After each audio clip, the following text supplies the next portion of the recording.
సదాశివసమారంభాం శంకరాచార్యమధ్యమాం అస్మదాచార్యపర్యంతం వందే గురుపరంపరాం. హరి ఓం. శ్రీ గురుభ్యో నమః. హరి ఓం. పార్థాయ ప్రతిబోధితాం భగవతా నారాయణేన స్వయం వ్యాసేన గ్రథితాం పురాణమునినాం మధ్యే మహాభారతం. అద్వైతామృతవర్షిణీం భగవతీం అష్టాదశాధ్యాయినీం అంబ త్వామనుసందధామి భగవద్గీతే భవద్వేషిణీ. యం బ్రహ్మా వరుణేంద్ర రుద్రమరుతస్తున్వంతి దివ్యైస్తవైః వేదైః సాంగపదక్రమోపనిషదైః గాయంతి యం సామగాః. ధ్యానావస్థితతద్గతేన మనసా పశ్యంతి యం యోగినః. యస్యాంతం న విదుః సురాసురగణాః దేవాయ తస్మై నమః. ఓం శ్రీకృష్ణ పరబ్రహ్మణే నమః. స్మరవారం వారం కార్యక్రమంలో శ్రీమద్ భగవద్గీత జ్ఞాన యజ్ఞంలో 40వ రోజు అధ్యయనానికి మీ అందరికీ స్వాగతం. యస్య సర్వే సమారంభా కామసంకల్పవర్జితాః జ్ఞానాగ్నిదగ్ధకర్మాణం తమాహు పండితం బుధాః. ఈ 19వ శ్లోకం నుంచి 24వ శ్లోకం వరకు 18వ శ్లోకం మీద వ్యాఖ్యానం. జ్ఞాని పూర్ణత్వం పొందితే అతనిలో కర్మ చెయ్యాలన్న కోరిక ఉంటుందా అనే సందేహం మనకి చాలామందికి వస్తుంది. ఎందుకంటే సాధారణంగా ఏదైనా కోరికతో ఒక పని చేస్తాం. ఒక వస్తువు మీద కోరిక, అది లేదన్న అసంతృప్తి, ఆ పని చేయడానికి మన మనసుని అది ప్రేరేపిస్తుంది. ఎప్పుడైతే మనం తృప్తిగా ఉంటామో అప్పుడు దానికోసం ఎందుకు ప్రయత్నిస్తాము అని అంటారు కొంతమంది. ఎలాంటి సిద్ధాంతం చూడండి. అది అసంతృప్తిగా ఉంటేనే పనులు చేసి విజయాన్ని సాధిస్తాము అని అనుకుంటారు. కానీ కృష్ణ పరమాత్మ అది తప్పు అని నిరూపిస్తున్నాడు. తృప్తిగా ఉండి కూడా పనులు చెయ్యవచ్చు అని అంటున్నాడు. నిజానికి అసలైనటువంటి సేవా తత్పరత పరిపూర్ణత్వం నుంచే వస్తుంది. ఆ పూర్ణత్వం కనుక లేకపోతే దానికి కొంత స్వార్థం అనే పూత వస్తుంది. మరి పూర్ణత్వం ఉంటే కర్మ చేసేలాగా ఏది ప్రేరేపిస్తుంది అంటే దయాగుణం ప్రేరేపిస్తుంది అంటుంది శాస్త్రం. ఒక వ్యక్తి జ్ఞానం పొందిన కొద్దీ అతని చిత్త వైశాల్యత పెరుగుతుంది. వసుదైక కుటుంబ భావన కలుగుతుంది. దయాగుణం అన్నది స్వభావం అవుతుంది.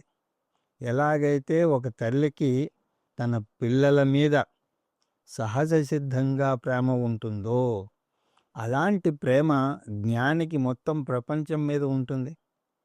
ఎలాగైతే అగ్ని నుంచి వేడిని విడదీయలేమో, ఎలాగైతే సూర్యుని నుంచి సూర్యకాంతిని విడదీయలేమో, అలాగే జ్ఞాని నుంచి ప్రేమతత్వాన్ని విడదీయలేం. అందువల్ల జ్ఞానిని అహేతుక దయాసింధు అని అంటారు. ఏమీ కారణం లేకుండానే దయ కురిపిస్తాడు. తల్లి పిల్లవాని మీద ప్రేమను బేషరతుగా చూపిస్తుంది. అతను ఆడమంటే అతనితో ఆడుతుంది. ఏదో తనకి ఇష్టమై ఆడదు, పిల్లవాడి కోసం ఆడుతుంది. అలాగే జ్ఞాని కూడా తన కోసం కర్మ చేయడు. కృష్ణ పరమాత్మ 3వ అధ్యాయంలో చెప్పినట్టుగా లోక సంగ్రహం కోసం జ్ఞాని పనిచేస్తాడు. ఇది అక్షరాల భగవంతుని యొక్క అవతారం లాంటిదే. భగవంతుడు లోకానికి అవసరమైనప్పుడు అవతారాన్ని ఎత్తుతాడు. అదేవిధంగా జ్ఞాని కూడా లోకానికి అవసరమైనప్పుడు ఆ పని చేస్తాడు. అయితే జ్ఞాని అజ్ఞాని ఇద్దరూ పనులు చేస్తే మరి వారి మధ్య భేదం ఏమిటి అని అంటే కామ సంకల్ప వర్జితా. జ్ఞానికి అసంతృప్తి అన్నది ఉండదు. ఏదో కావాలనే తపనతో పని చెయ్యడు. నైవ తస్య కృతేనార్థో నా కృతే నేహ కశ్చన అని మనం 3వ అధ్యాయంలో చూసాం కదా. కర్మ చేయకపోయినా సరే అతను పూర్ణుడుగానే ఉంటాడు. అందువల్ల కామవర్జిత, అతనికి కోరికలు లేవు. అందువల్ల సంకల్పవర్జిత, అందువల్ల భవిష్యత్తు గురించి అతనికి ప్రణాళికలు కూడా లేవు. ఇప్పుడు ఏదో కొరత ఉందని భవిష్యత్తులో అది పొందితే ఆనందంగా ఉంటాము అని అనుకోడు. మనం అలా అనుకుంటాం, సొంత ఇల్లు ఉంటే ఆనందం కలుగుతుంది అని అనుకుంటాం. అంటే ఇప్పటి పరిస్థితుల్లో మనం తృప్తిగా లేవన్నమాట. అందువల్ల గాలిలో ఏదో మేడలు కడుతూ ఉంటాం. అవన్నీ అసంతృప్తిగా ఉన్న నేను యొక్క లక్షణాలు. దయానంద స్వామీజీ చాలా అద్భుతంగా చెప్తూ ఉండేవారు. నన్ను నేను కాదనుకున్నాను, నన్నే నేను స్వీకరించలేనప్పుడు ప్రపంచాన్ని కూడా స్వీకరించలేను.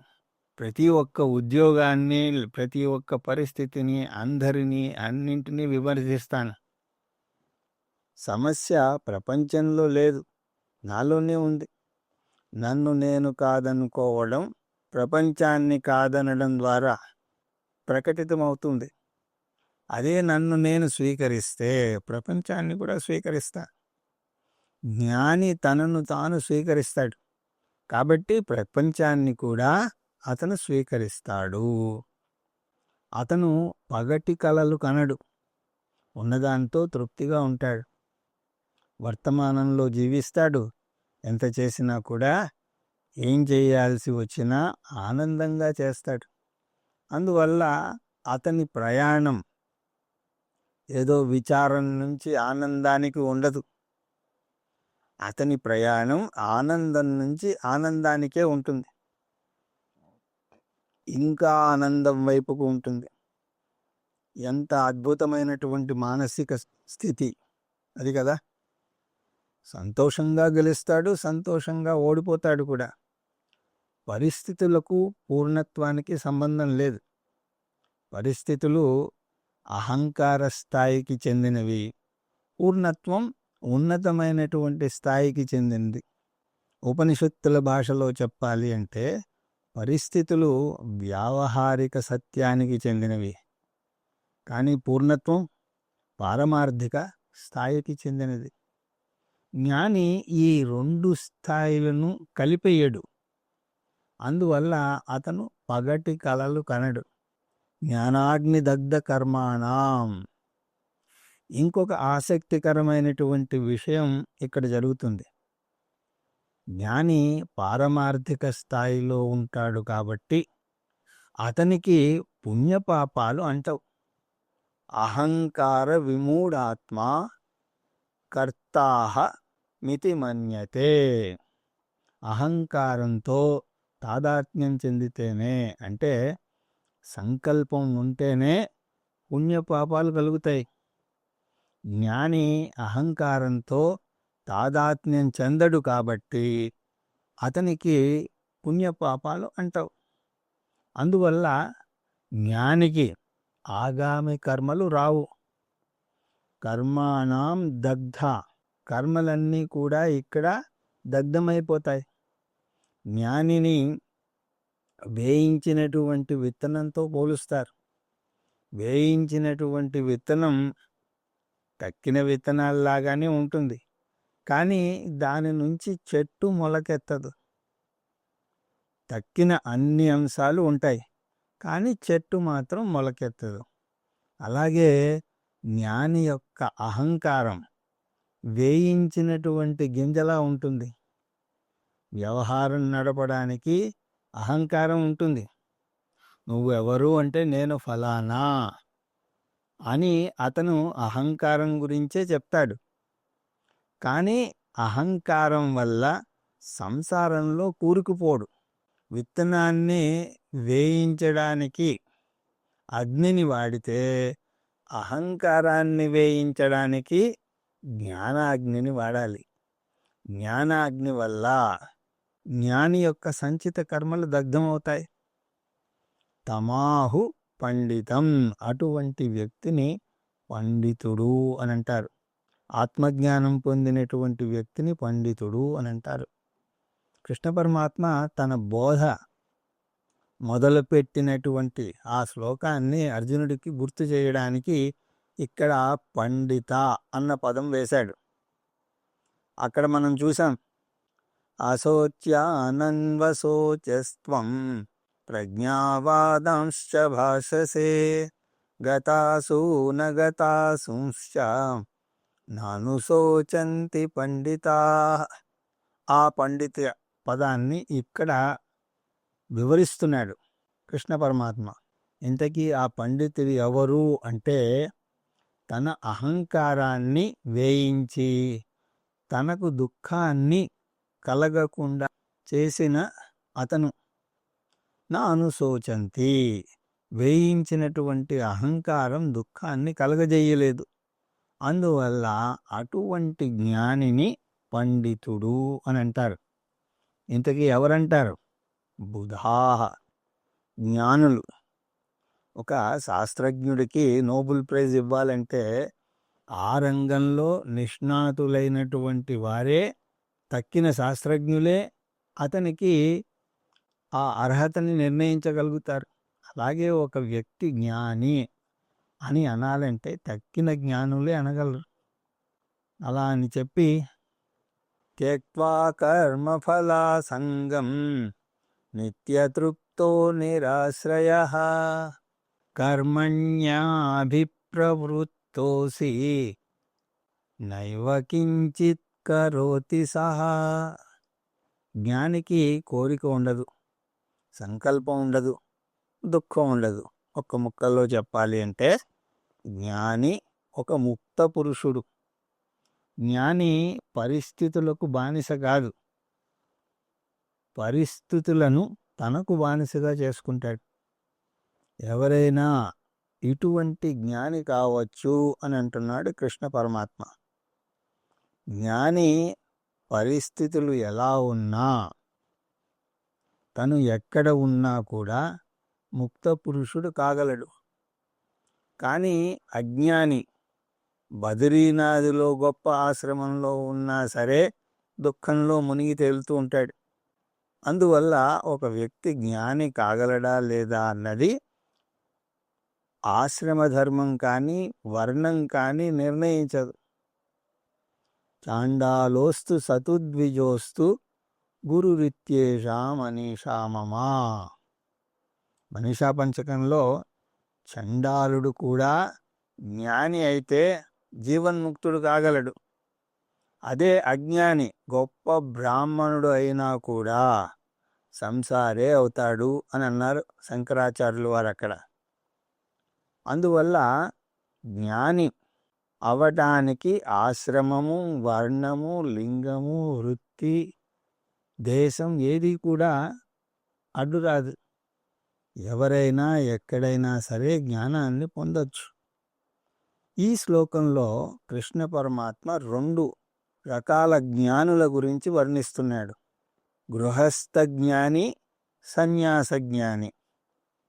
సన్యాసి అయినా గృహస్థు అయినా సరే జ్ఞానాన్ని పొందవచ్చు. గృహస్థుగా ఉండి మోక్షాన్ని పొందవచ్చు. 21వ శ్లోకంలో సన్యాస జ్ఞాని గురించి చెప్తే 20, 22, 23, 24 శ్లోకాలలో గృహస్థ జ్ఞాని గురించి చెబుతున్నాడు కృష్ణ పరమాత్మ. ఎటువంటి గృహస్థు అంటే 2వ పాదాన్ని చూడండి. కర్మణి అపి అభిప్రవృత్త. గృహస్థు ప్రపంచంలో ఉంటూ కూడా పంచమహాయజ్ఞాలు చేస్తూ బాధ్యతలను నిర్వహిస్తూ ఉంటాడు. గృహస్థ జ్ఞాని అనేక కర్మలు చేస్తూ ఉండాలి. కానీ తేడా ఏమిటి అంటే నిత్యతృప్త. గృహస్థ జ్ఞాని ఎప్పుడూ తృప్తిగా ఉంటాడు. పిల్లవాడి బాధ్యత తీరాలి, పిల్లవాడి చదువు అవ్వాలి, అతనికి పెళ్లి కావాలి, అతనికి అమ్మాయి పుట్టాలి, ఆ తర్వాత అబ్బాయి కూడా పుట్టాలి అంటూ కోరికలను పెంచుకుంటూ పోడు. జ్ఞాని ఆనందంతో కర్మలు చేస్తాడు, కానీ ఆనందం కోసం కర్మలు చేయడు. అతనికి ఆనందం ఎక్కడ ఉన్నది అంటే అతనిలోనే ఉన్నది. అతనికి యూపీఎస్ అన్నది ఉన్నది. మామూలుగా యూపీఎస్ అంటే అన్ఇంటరప్టెడ్ పవర్ సప్లై. ఇప్పటి తరానికి ప్రేమ కావాలి. ఎవరో ఒకరు ఐ లవ్ యూ అంటూనే ఉండాలి. అందువల్లనే ఇప్పుడు father's day, mother's day, sister's day అంటూ హడావిడి చేస్తూ ఉంటారు.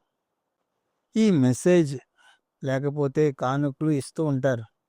ఆ మెసేజ్ రాలేదంటే నిరాశ, ఒంటరితనం చుట్టుముడతాయి. జ్ఞాని విషయం అలా కాదు. మెసేజ్ వచ్చినా సంతోషమే, రాకపోయినా కూడా సంతోషమే. మనుషులు చుట్టూ ఉన్నా సంతోషమే, మనుషులు లేకపోయినా సంతోషమే. మీరు ఎదుటివాడికి చేయూతనిస్తే అది ప్రేమ. మీరు ఎదుటివారి నుంచి ప్రేమను కోరితే అది బంధకత్వం. అటువంటి బంధాలు జ్ఞానికి ఉండవు. అందువల్ల అతను నిత్యతృప్తుడు. అహం పూర్ణ అస్మి. అతనికి యూపీఎస్ ఉంటుంది, కానీ అదేమిటి? అన్ఇంటరప్టెడ్ పూర్ణత్వ సప్లై. అటువంటి పూర్ణత్వం ఉంటే ఏమవుతుంది? నిరాశ్రయ. ఎవరి మీద భావపరంగా ఆధారపడ్డు. చేతికర్ర పట్టుకుని నడిస్తే మనకు శారీరక శక్తి లేనట్టు. బాహ్య వస్తువుల మీద మనం ఆధారపడితే మానసిక శక్తి లేనట్టు అర్థం. ఈ బలహీనత అజ్ఞానం వల్ల ఏర్పడుతుంది, కానీ బలం జ్ఞానం నుంచి వస్తుంది. అందువల్లనే జ్ఞాని నిరాశ్రయుడు. జ్ఞాని భావపరంగా ప్రపంచం మీద ఆధారపడ్డు, శారీరకంగా ఆధారపడక తప్పదు కూడా.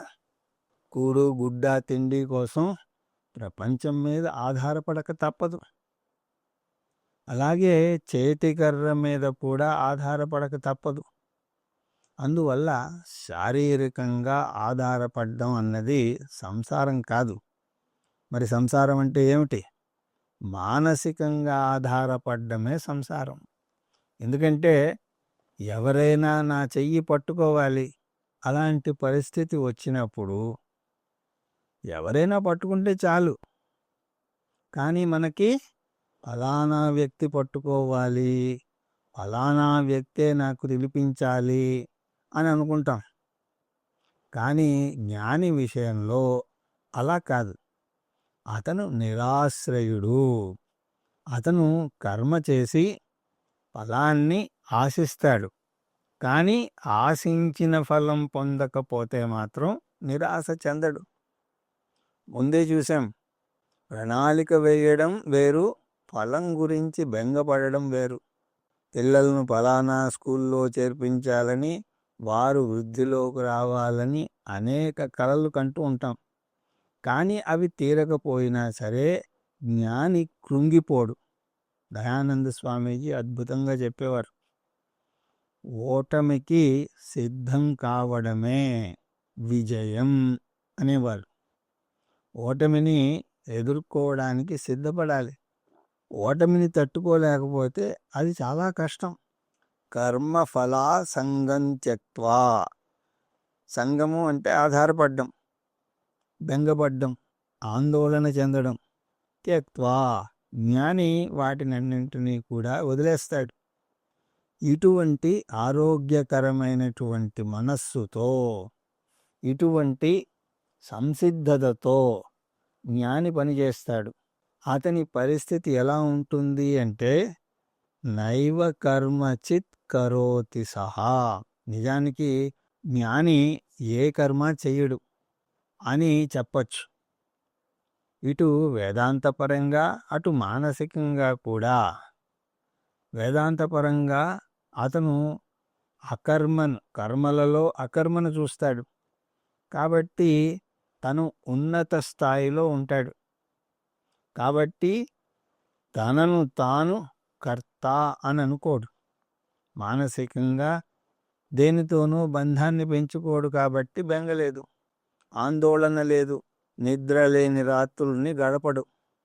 అందువల్ల అతనికి అతను చేసే పనులు భారం కావు అని చెప్పి నిరాశీర్యత చిత్తాత్మా త్యక్త సర్వ పరిగ్రహ శారీరం కేవలం కర్మ కర్మానాప్నోతి కిల్బిషం. ఈ శ్లోకంలో సన్యాస జ్ఞాని గురించి మాట్లాడబోతున్నాడు కృష్ణ పరమాత్మ. త్యక్త్వా సర్వపరిగ్రహ. ఈ సన్యాస జ్ఞాని తన వస్తువులను తన వారిని పరిత్యజించాడు, అంటే బంధుత్వాలను కూడా పరిత్యజించాడు.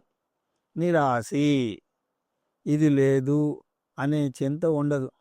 అన్నీ వదిలేసుకున్నాక వాటి గురించి బెంగపడితే వదిలేసిన లాభం లేదు. కర్మేంద్రియాణి సంయమ్య వ్యాస్తే మనసా స్మరన్ ఇంద్రియార్థాన్ విమూఢాత్మా మిథ్యాచారస్స ఉచ్యతే. బలవంతంగా ఇంద్రియాలను నిగ్రహించకూడదు అని, అలా నిగ్రహించిన వారిని మిథ్యాచారి అని అంటారని మనం చూసాం. అలా ఇంద్రియాలను బలవంతంగా నిగ్రహించకూడదు. ఇష్టంగా ఇంద్రియాల విషయాలను పరిత్యజించాలి. అలా వదిలినటువంటి సన్యాసికి ఏ కొరత ఉండదు. యతచిత్తాత్మ, మనస్సును శరీరాన్ని జయించినటువంటి వ్యక్తి శరీర సుఖాలకు అలవాటు పడితే సన్యసించినా కూడా శరీరం ఏసీ కోరుకుంటుంది. అందువల్ల సన్యాసం స్వీకరించే వ్యక్తి శరీరాన్ని కూడా అదుపులో పెట్టుకోవాలి. ఇక్కడ ఆత్మ అంటే శరీరం, సచ్చిదానంద ఆత్మ కాదు. చిత్తం అంటే మనస్సు. శారీరం కేవలం కర్మ కుర్వన్, అతను శారీరకంగా చేయాల్సినటువంటి కర్మలు చేస్తాడు. సన్యాసాశ్రమానికి గృహస్థాశ్రమానికి కూడా లాభ నష్టాలు ఉన్నాయి. గృహస్థులకు కూడా కుటుంబ సభ్యుల నుంచి, ఆస్తుల నుంచి భద్రత ఉంటుంది. కానీ దానికి తగ్గ బాధ్యతలు కూడా ఉంటాయి. సన్యాసికి బాధ్యతలు ఉండవు, భద్రత కూడా ఉండదు. గృహస్థు ఎల్ఐసి మీద భద్రత కోసం ఆధారపడితే సన్యాసి దేవుడి మీద ఆధారపడతాడు. అనన్యాశ్చింతయంతో మాం ఏ జనాః పర్యుపాసతే తేషాం నిత్యాభియుక్తానాం యోగక్షేమం వహామ్యం అని తర్వాత వచ్చే అధ్యాయంలో కృష్ణ పరమాత్మ అంటాడు. అందువల్ల సన్యాసి కర్మ చేస్తాడు కానీ ఫిర్యాదులు లేవు, అంటే కంప్లైంట్స్ లేవు, కోరికలు లేవు. కాబట్టి కిల్బిషం నా ఆప్నోతి, అతను ఏమీ కూడా కర్మ ఫలాలను పొందడు. కిల్బిషం అంటే అసలు అర్థం పాపం. పాపం అన్నది కర్మఫలం. అతను అకర్తగా చేస్తాడు కాబట్టి అతనికి పాపం అంటదు, పుణ్యం కూడా అంటదు. ఇది సన్యాస జ్ఞాని గురించి. మళ్ళీ ఇక్కడ గృహస్థ జ్ఞాని గురించి ఇంకా చెప్తున్నాడు. యదృచ్ఛాలాభ సంతుష్టో ద్వంద్వాతీతో విమత్సరః సమసిద్ధావసిద్ధౌ చ కృత్వాపి న నిబధ్యతే. ఈ శ్లోకం గృహస్థ జ్ఞానికి సన్యాస జ్ఞానికి ఇద్దరికీ వర్తిస్తుంది. కానీ మనం గృహస్థులకు చెప్పినట్టుగా దీన్ని తీసుకోవచ్చు. జీవితం గురించి గృహస్థ దృక్పథం ఎలా ఉంటుంది అంటే, యద్లాభాశ్చ సంతుష్టః, తను కర్మలకు ఫలంగా ఏది వచ్చినా సరే సంతృప్తుడవుతాడు. ఒక విషయం జీవితాంతం గుర్తుంచుకోవాలి, మన భవిష్యత్తులో జరిగే అంశాల మీద మనకు పూర్తిగా అధికారం లేదు. కానీ ఇక్కడ చాలా జాగ్రత్తగా ఉండాలి. ఎందుకంటే 2 విపరీత ధోరణులు కనబడతాయి. కొంతమంది వారి భవిష్యత్తు పూర్తిగా వారి చేతుల్లోనే ఉంది అని అనుకుంటారు. అహంకారంతో చెలరేగిపోతూ ఉంటారు. ఎప్పుడో దేవుడి నుంచి ఎదురు దెబ్బ తింటారు. భవిష్యత్తును మానవ మాత్రుడు పూర్తిగా నిర్దేశించలేడు. మితిమీరినటువంటి ఆత్మవిశ్వాసం ఒక విపరీత ధోరణి. ఇంకొక విపరీత ధోరణి విధిని నమ్మడం. ఏది మన చేతిలో లేదండి, ఎలా రాసిపెట్టుంటే అలా జరుగుతుంది అని అంటూ ఉంటారు.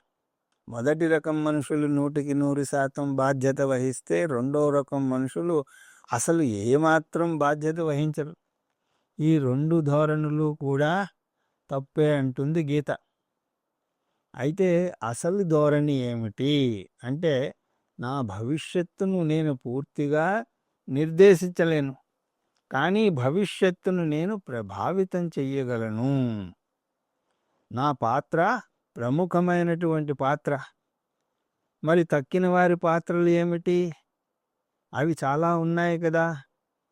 వాతావరణం నుంచి ఎక్కడో జరిగేటువంటి యుద్ధం దాకా అన్ని అంశాలు కూడా తోడ్పడతాయి. అంటే దీని అర్థం ప్రపంచంలో అన్నీ ఒకదానితో ఒకటి పెనవేసుకుని ఉంటాయి. అందువల్ల నా భవిష్యత్తును నిర్దేశించే అంశాలు ఎన్నో ఉన్నాయి. అన్నీ చెప్పుకుంటూ రావడం కష్టం కాబట్టి వాటన్నింటినీ కలిపి ఒక పెద్ద సంచిలో వేసేసి దాన్నే దైవము అని అంటాం. దైవం అనండి, ఈశ్వరుడు అనండి, లేకపోతే ప్రారబ్ధ కర్మ అనండి, ఏదైనా ఒకటే. మన దృక్పథం ఎలా ఉండాలి అంటే, మన సాయశక్తులా మనం ప్రయత్నం చేయాలి. కానీ మన ప్రయత్నం అయ్యాక ఎటువంటి ఫలితం వచ్చినా సరే దాన్ని స్వీకరించడానికి సిద్ధంగా ఉండాలి. యదృచ్ఛా లాభ సంతుష్ట అని అంటారు. యదృచ్ఛా అంటే కల్మఫలంగా ఏది వచ్చినా సరే, లాభ అంటే ఆ లాభంతో సంతుష్ట తృప్తి పడాలి. అంటే ఏది వచ్చినా కూడా స్వీకరిస్తాడు, అనుకున్నది రాకపోయినా కూడా అతను స్వీకరిస్తాడు అని అర్థం. మళ్ళీ ఇక్కడ కూడా ఒక విషయాన్ని జాగ్రత్తగా అర్థం చేసుకోవాలి. ఏది వచ్చినా కర్మఫలంగా స్వీకరించాలి, ఈశ్వర ప్రసాదంగా స్వీకరించాలి. అంటే దాని అర్థం పరిస్థితిని మెరుగుపరుచుకోవడానికి ప్రయత్నించకూడదు అని కాదు. ఓటమి వస్తే ఆ విషయంలో మీరేమీ చేయలేరు.